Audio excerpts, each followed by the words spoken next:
Estos últimos días me han escrito desde distintas partes del mundo.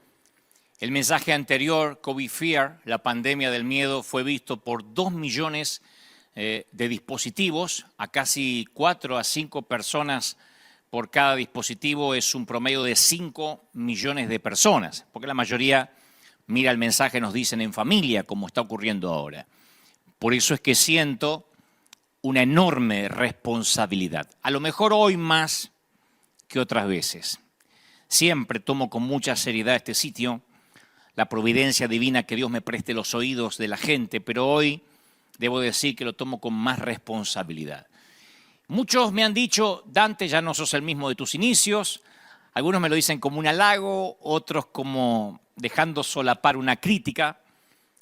Pero en lugar de ofenderme, a mí me alegra, porque significa que crecí, que pienso diferente, que me reinventé, que maduré y que estoy creciendo conforme a la estatura de la plenitud de Cristo, que creo que es lo que todos deberíamos hacer. El líder que no evoluciona tiene un grave problema. Es cierto que Dios no cambia, es el mismo ayer, hoy y por los siglos, es el mismo, pero nosotros tenemos la obligación de cambiar, de reenfocarnos, de tomar decisiones. Pero hay algo que no puede cambiar jamás, y son nuestras convicciones. Yo creo que mis convicciones van más allá de las doctrinas, como estoy seguro que las tuyas también. Las convicciones van más allá de la cultura, de los cambios generacionales. No hay manera en que yo cambie mis convicciones. Hace poco concedí una entrevista en la que me preguntaba qué pensaba yo acerca del aborto. Y entre mis convicciones está el decálogo impuesto por Dios, que dice, no matarás. Punto. Para mí, lo digo así cada vez que me preguntan, la muerte y la vida no están en las manos de nadie. Para mí ni siquiera resiste análisis, ni está sujeto a debate alguno. No son las 10 sugerencias, no son los 10 debates, son los 10 mandamientos. No son los 10 proyectos de ley sujetos a votación, no. Dios no se mueve por mayoría en el Congreso o el Senado. Así que cuando me preguntan qué pienso, por ejemplo, sobre el aborto, yo suelo mostrarles estas estadísticas que están viendo ustedes ahora en pantalla. Ahí van a ver ustedes que lo que encabeza nuestra lista son casi 15 millones, 14.912.614 abortos. Y después siguen enfermedades infecciosas, cáncer, niños menores de 5 años, a veces por muerte súbita, fumadores, fíjense, 877.276 de alcohol, de accidentes de tránsito, y allí al final de la lista el COVID-19, 274.171, cifra que varía en los últimos días, pero ese es el promedio. El aborto es como ustedes verán en la placa, es una pandemia intencional de muerte. Un genocidio en el cual se milita y a veces hasta por simple esnovismo, para quedar bien. Pero yo no he visto nunca ningún mandatario detener el mundo por 15 millones de muertes. Hasta ahora no había ninguno detener el mundo por 15 millones de muertes. Ningún jefe de Estado te va a pedir que te quedes en casa para evitar casi 15 millones de muertes. En la misma temporada que ustedes vieron las muertes que produjo, sin desmerecer, el COVID-19. Y por eso lo voy a decir otra vez, mis convicciones no están en venta. Los creyentes que vivimos en países democráticos creen que el reino de Dios a veces es una democracia y opera como una democracia. Pero Dios no se refiere a sí mismo como presidente electo, sino como rey. Y nosotros pensamos a veces que si somos muchos, que si muchos oramos por lo mismo, Dios tiene que responder al voto popular, como que se siente obligado. Por el poder del acuerdo, dice la Biblia, es de 2 o 3. No hace falta más. Cuando Judá estuvo en problemas, Dios le ordenó a Jeremías, recorran las calles de Jerusalén, observen con cuidado, busquen por las plazas. Y luego dice una frase que siempre me fascinó.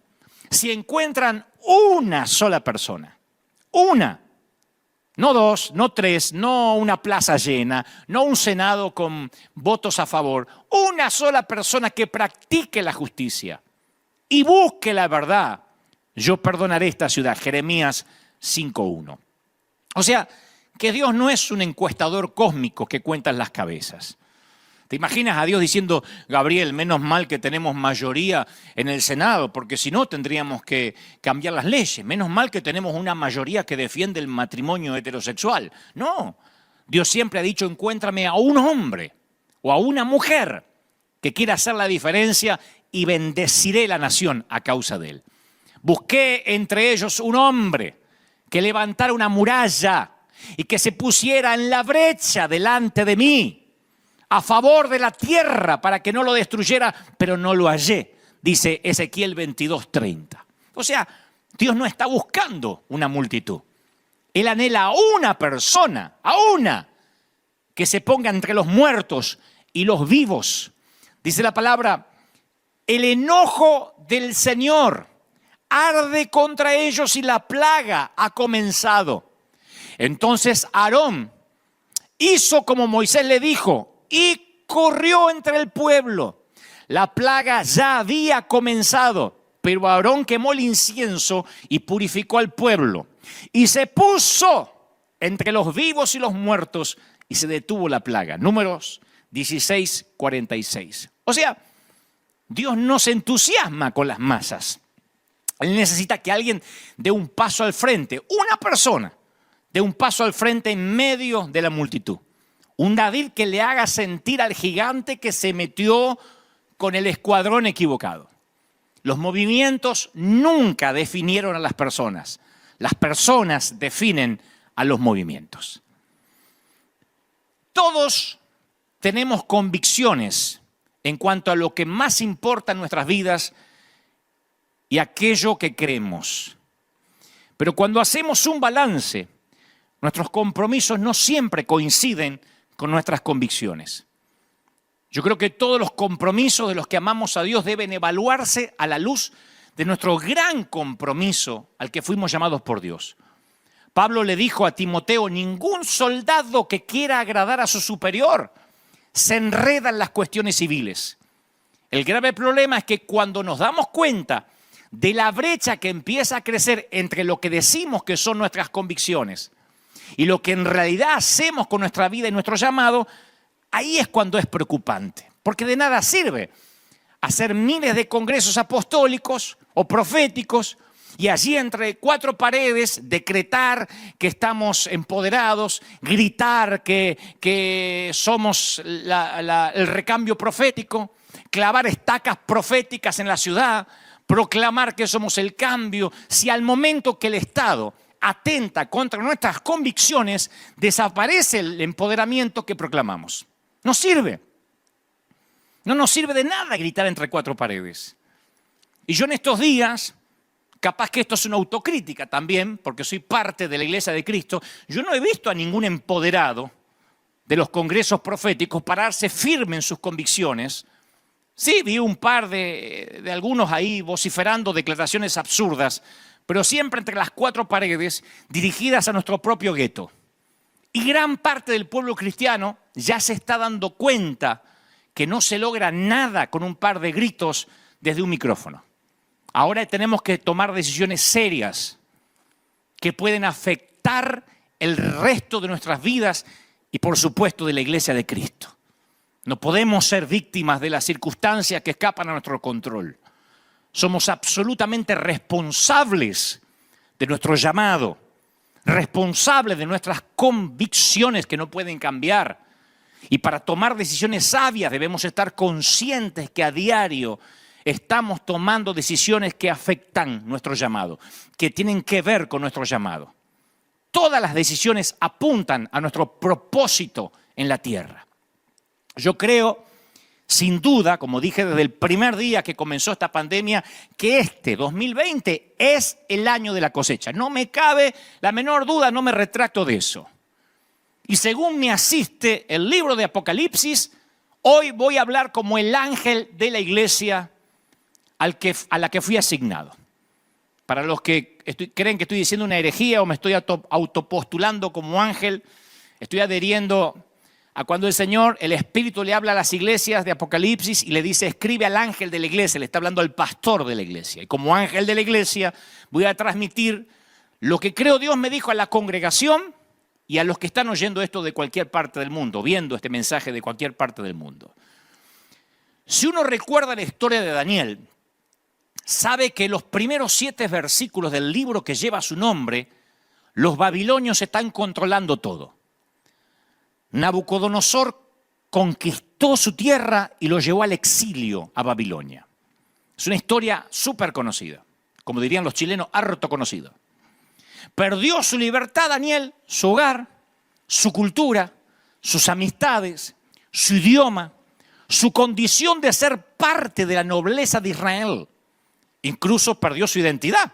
Ya no se llamaba Daniel, sino Belsasar. Un recordatorio que ni siquiera controlaba su identidad. Esos son los primeros 7 versículos del libro que lleva su nombre, Daniel. En el versículo 8 la iniciativa cambia.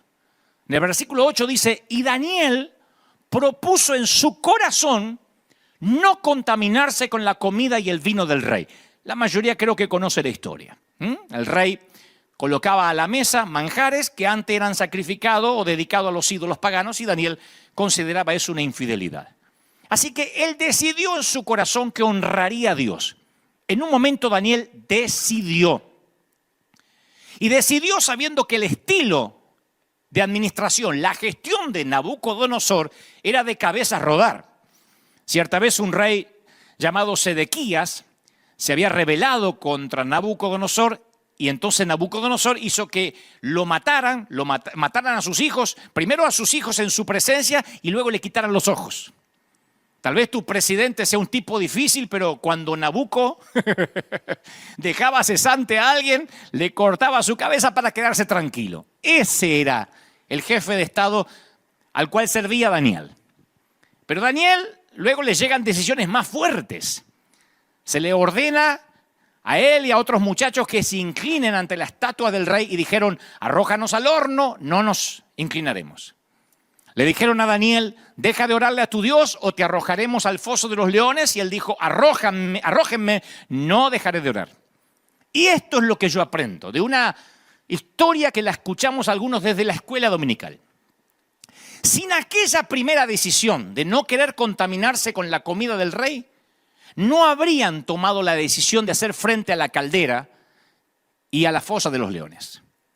Tus convicciones no son probadas en la gran crisis. Nuestras convicciones siempre son probadas mucho antes de una crisis, de una pandemia. Daniel tomó el control a la hora del almuerzo, a la hora del lunch. Por eso no me asombra que muchos, antes de esta crisis, no tomaron decisiones y cuando viene la crisis ya tienen terror. Esto se debe a que mucho antes no temieron a Dios y se contaminaron con la comida del rey. Esa alarmante falta de temor de Dios que yo hablé el domingo pasado y lo voy a seguir diciendo, que se refleja a veces como la punta del iceberg en las redes sociales en los últimos años, es la razón por la cual muchos ahora tienen terror a contagiarse, cristianos, y terror a morir. En los campos de concentración o en ambientes de prisioneros, dicen que lo que más diferencia a las personas que se dan por vencida a las que se mantienen fuertes son los que aún sienten que ejercen algún control sobre algo, aunque sea alentar a otros. En los hogares de ancianos, en los geriátricos, decisiones tan triviales como decidir cuándo ver una película o cómo acomodar su almohada hace que mejore su salud, el bienestar emocional y que baje el índice de mortalidad, porque controlan algo. Daniel prosperó porque se negó a creer que no controlaba nada. Y ahora es cuando la iglesia no debe perder el control de su llamado y sus convicciones más profundas que no se venden. La verdadera dictadura no es la que te prohíbe decidir, sino la que te deja decidir lo que ella quiere que decidas y te hace creer que es decisión tuya. Lo diré otra vez, la verdadera dictadura no es la que te prohíbe decidir, no te confundas, porque sé que muchos están diciendo, bueno, yo vivo en una democracia. No, la verdadera dictadura es aquella que quiere que decidas y te hace creer que es decisión tuya y no te das cuenta. Y la dictadura no es necesariamente un gobierno de facto que surge por un golpe militar, sino un régimen a veces oculto bajo una democracia pero con intereses partidarios, en el que alguien puede tener la facultad de promulgar y modificar leyes a su voluntad que van en contra de ciertas convicciones que tenemos como cristianos. Hace un tiempo yo veía un documental en el Discovery en que los científicos corroboraban la existencia de las plagas bíblicas que azotaron a Egipto. Todo un documental de más de una hora donde ellos decían que había que tener en cuenta, para que esas plagas ocurrieran, la explosión de un volcán que se corroboró que ocurrió en esos tiempos, el de Santorini, a 800 kilómetros del centro de Egipto. Entonces ellos decían, se produjo un gran terremoto que rompió bolsas de aire subterráneas. Y el gas subterráneo, con alto contenido de hierro, salió al exterior. Y al mezclarse con el agua, el hierro hace que el agua se muestre rojiza. Y de allí la famosa plaga de sangre, y el agua ya no es potable y no tiene vida en su interior. Los peces mueren, pero las ranas pueden salir al exterior huyendo de las aguas contaminadas.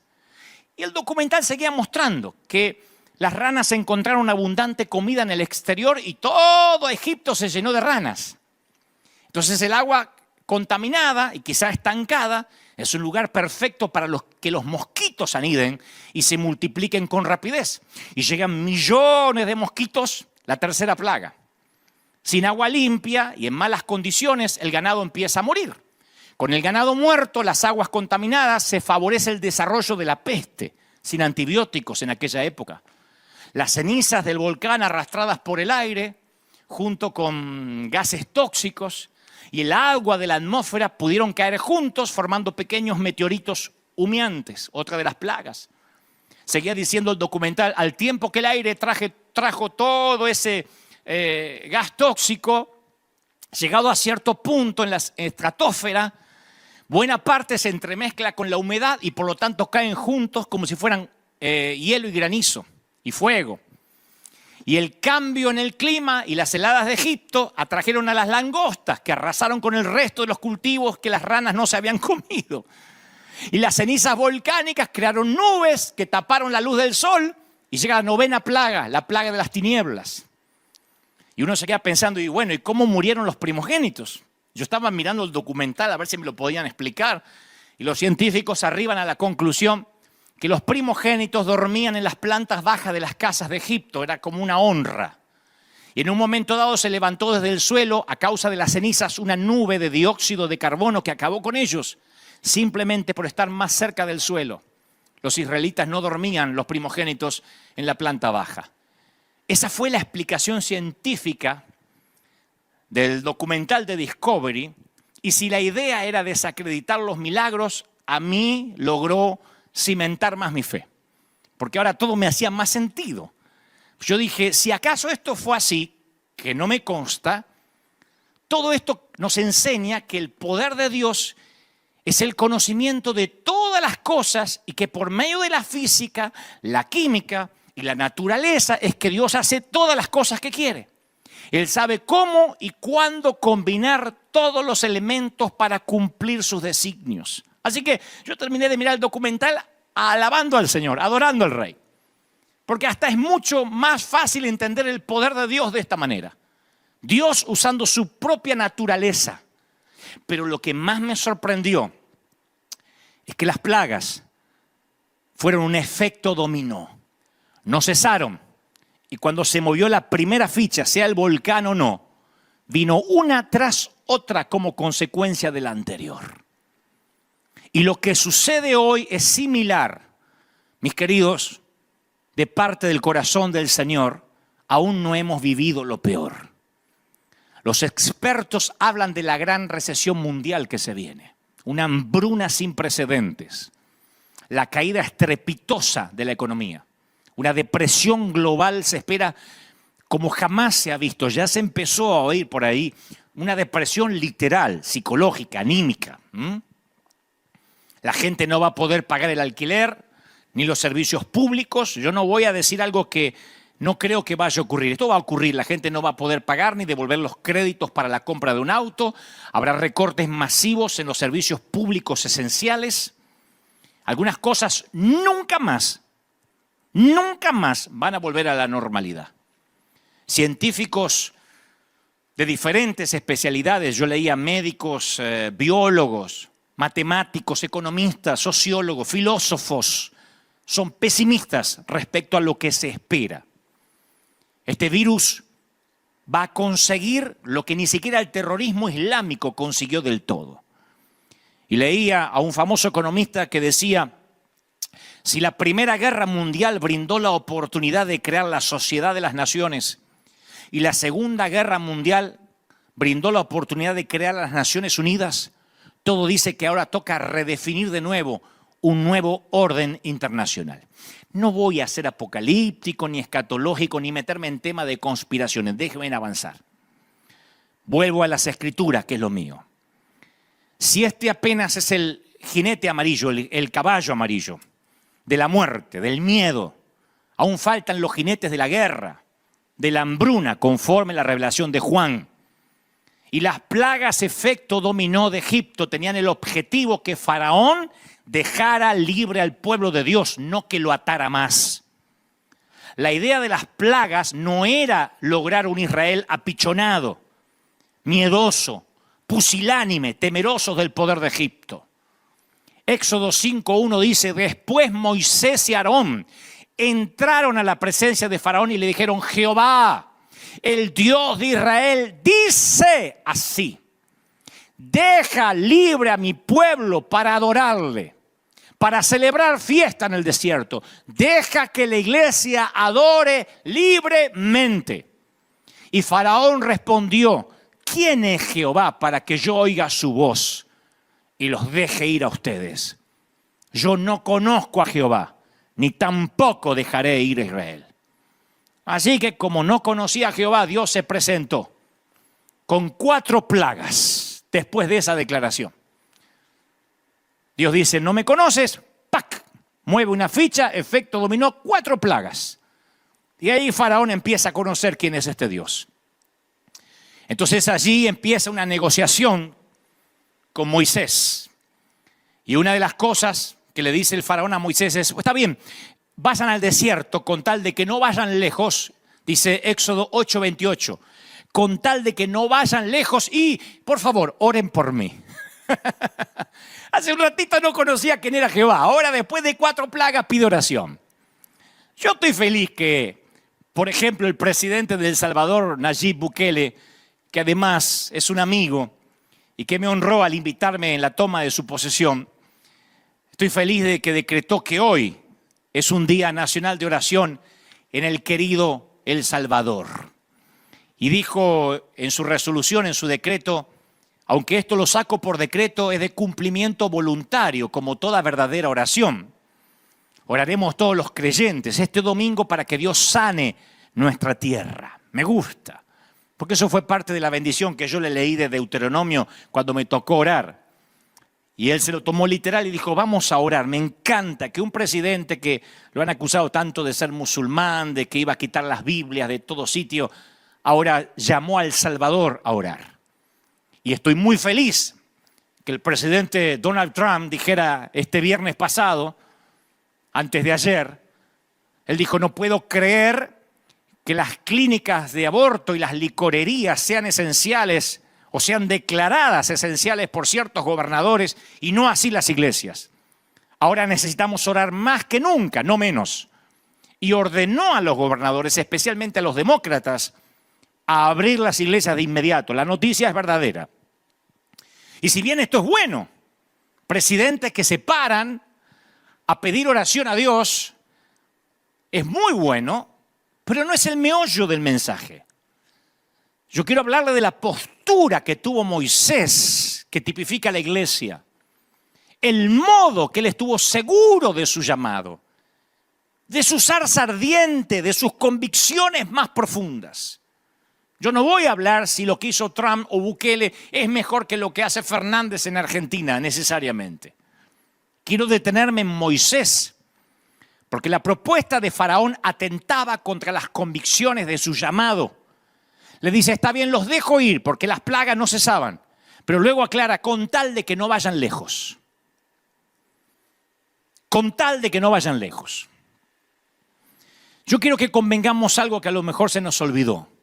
Dios nunca se molesta en interrumpir la vida de alguien para llamarlo, como a Moisés, para que luego realice una tarea sencilla. Los que creían que servir a Dios era subir a un estrado, a una plataforma y cantar, adorar o tocar un teclado solamente, eso necesariamente no es un llamado. Puede ser un don dedicado al Señor, un gran talento, pero cuando Dios llama como a Moisés, no lo llama a través de una zarza ardiente para preguntarle si quiere hacerse cargo de algunas ovejas más. Todo Hebreos 11 está dedicado a una serie de encuentros en los que Dios pide tareas de alto riesgo. A Noé que construya un arca en medio de las burlas y sobre tierra seca. A Abraham que deje todo lo conocido para ser padre a los 99 años. A Moisés que desafiara a Faraón. Y generalmente esos llamados no se agradecen. Busca en la Biblia a alguien que diga, ¡oh, qué estupenda oportunidad de servirte, desafiar a Faraón! ¡Ja, mi sueño! Siempre quise desafiar a Faraón. Nunca. ¿Qué? ¿Enfrentar a los madianitas? Oh, sí, gracias por contar conmigo. Yo, toda mi vida, desde que mi mamá me llamó Gedeón, yo quise desafiar a los madianitas. ¿Qué? ¿Pasar una noche en el foso de los leones? Sí, heme aquí. Entrar a un horno, un horno hirviendo en llamas, un horno en llamas. Me encanta. ¿Qué? ¿Casarme con una muchacha embarazada que aún es virgen? Sí, yo. Mamá va a estar felicísima. Yo escuché a gente decir, Dios nunca te va a pedir algo que te meta en problemas. Si lo que tienes que hacer no te produce temor de Dios y solo te produce miedo al hombre, tiene que ver con el César y no con Dios. Cuando Dios llama, no tiene un plan B.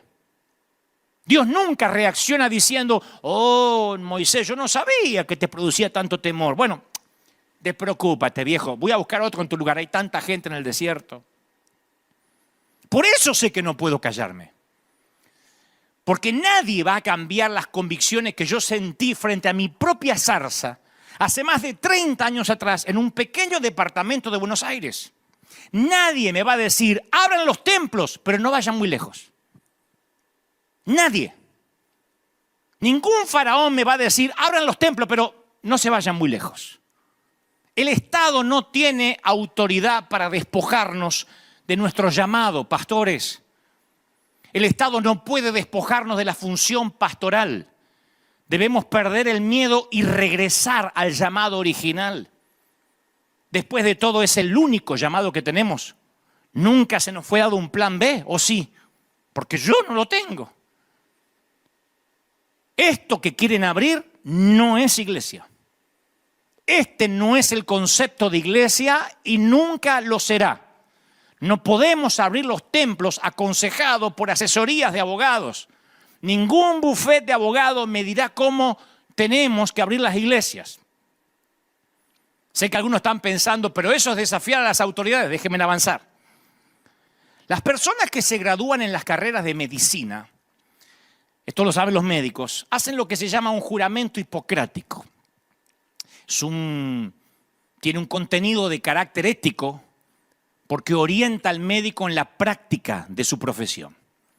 Regula las obligaciones del médico hacia su maestro, hacia su familia, hacia los discípulos, hacia los colegas y hacia los pacientes. Y un médico, a través de su juramento hipocrático, jamás acepta que el Estado le dijera o que le diga, no cures a un delincuente herido de bala. Si al hospital entra un delincuente que se abatió contra la policía intentando asaltar un banco, no lo operes, no le quites las balas.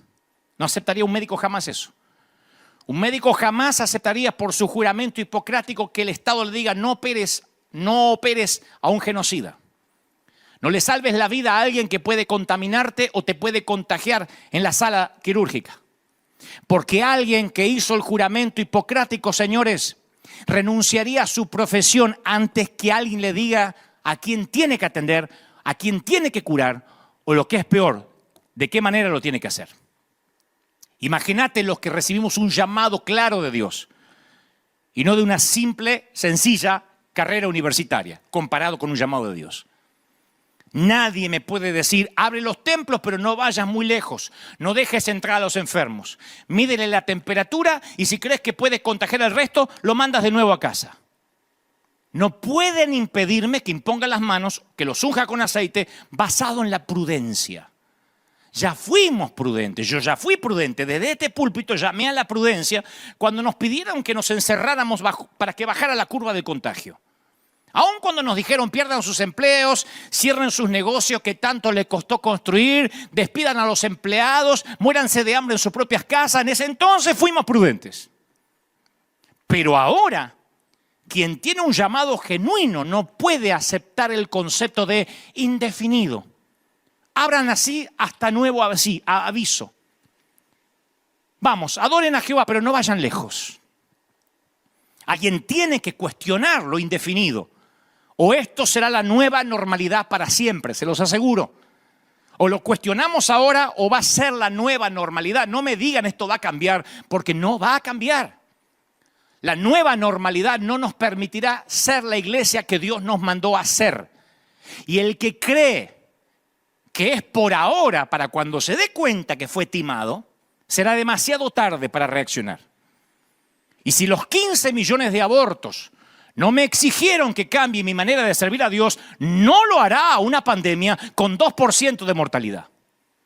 La iglesia no puede entregar su autoridad y acobardarse, no ahora. El Estado no me puede decir cómo obedecer a mi llamado, así como no le puede decir a un médico cómo hacer su trabajo y a quién atender, a quién no, y de la manera en que lo tiene que hacer. Esto es un bozal legal, son cadenas egipcias o babilónicas basado en el miedo. Y el liderazgo no puede tener miedo. Muchas veces había aquí creyentes en River que no me querían saludar. Venían a la iglesia, yo les iba a decir, ¿cómo te va? No se me acerque, pastor, porque no lo quiero contagiar, tengo una gripe. Y esto no me dejarán mentir los que son de aquí de la familia. Siempre les decía, ¿estás loco? Saludame, que yo me dedico a orar por enfermos, dame un abrazo. Cuando estás enfermo, el primer lugar al que tenés que venir es acá a la iglesia, che. No, es que no lo quiero contagiar. Vení, ¿qué me vas a contagiar si el Señor sanaba leprosos? ¿Qué le voy a decir ahora? ¿Que tengo miedo que me saludes?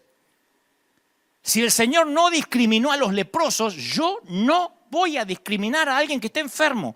Es todos o nadie. Todos o nadie. River es una iglesia para gente rota, para gente enferma, para gente necesitada, para gente contaminada. Cuando abramos el templo, si lo abrimos, si es que lo abrimos, y eres de los que tienen miedo a contagiarte, yo te sugiero que no vengas.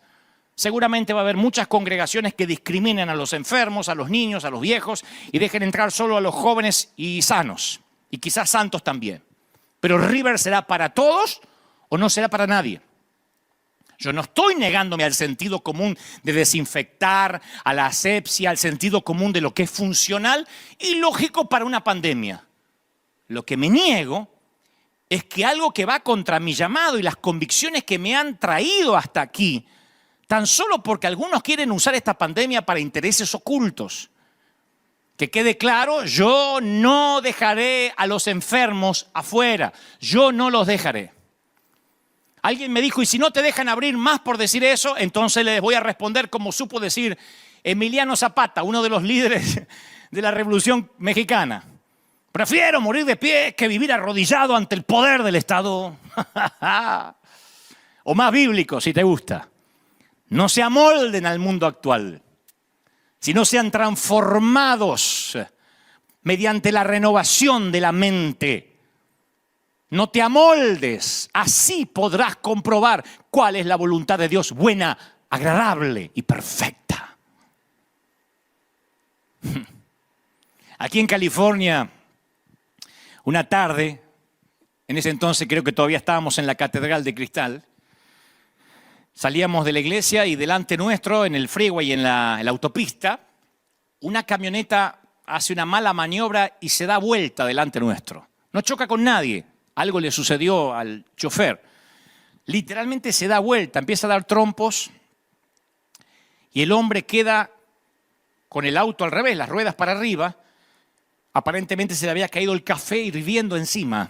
Quizás eso desató la catástrofe. Yo iba justo detrás, tuve tiempo justo de no estrellarme. Y en este país no puedes tocar a nadie, aunque necesite ayuda, es ilegal, no puedes tocarlo. Pero de donde yo vengo, se ayuda a la gente. De donde yo vengo, del barrio donde yo crecí, el barrio donde si se estaba incendiando una casa nos metíamos para ver si no había garrafas, bombas de propano para que no explotara, o si había niños, o si había un perro que rescatar. De nuestro barrio, antes que llegaran los bomberos ya nos habíamos asegurado que nadie corría peligro. De donde yo vengo, tan solo con lo que me enseñó mi madre, no puedo dejar a un tipo atrapado quemándose con su propio café, metido en su cinturón queriendo salir. Salía yo de la iglesia. Ni modo que esté hablando del buen samaritano y paso por al lado y me voy. Así que mi instinto fue bajar y ayudarlo a salir del auto. Fui un héroe de mis hijos por un ratito. Me sentí un adventure. Me metí entre los hierros retorcidos y saqué al hombre de ahí. Y ustedes están diciendo, ¿y por qué hiciste vos eso? Porque todo lo que estaban alrededor nadie hizo nada. Alcancé a orar por él rápido, lo dejé sentado esperando la ambulancia cuando me di cuenta que el hombre podía sentarse. Mis convicciones tienen que ver con ayudar. Y si me llevaban preso, por eso es un riesgo que estoy dispuesto a asumir. Esa es mi gestión de riesgo en la vida y en mi llamado. Los demás solo observaban de brazos cruzados, porque aquí no se puede tocar a nadie aunque se esté muriendo, hasta que no lleguen las autoridades. Ahora, ¿qué sucede cuando los seguidores de Cristo se vuelven reacios al riesgo? ¿Qué ocurre cuando la iglesia se para en la banquina a mirar? No salgas. No te contagies, no te expongas al peligro, no te arriesgues. Yo nunca vi a un cristiano tener un 10% del temor a Dios que le han tenido al COVID-19.